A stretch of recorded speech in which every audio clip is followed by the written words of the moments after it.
Minister for Indigenous Australians Ken Wyatt is leading a push to have a referendum for constitutional recognition of Indigenous Australians put through this term of Parliament.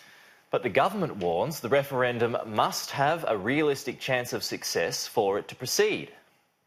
If Ken Wyatt gets his way, the long-running pathway towards Indigenous recognition could soon come to a head. I will develop and bring forward a consensus option for constitutional recognition to put to a referendum during the current parliamentary term. The Indigenous Australians minister hoping to bring the country on board within 3 years.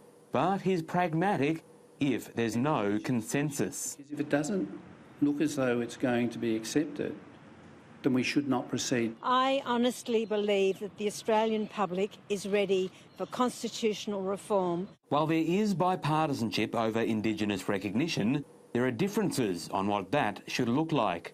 The 2017 Uluru Statement from the Heart drew criticism, including from Malcolm Turnbull, for calling for an advisory body to be enshrined in the Constitution. Ken Wyatt suggesting the concept of an Indigenous voice has many layers. It is a cry to all tiers of government to stop and listen to the voices of Indigenous Australians at all levels. A voice of the Parliament absolutely has to be entrenched in the Australian Constitution. It's clear this conversation isn't over. The constitutional recognition work is unfinished.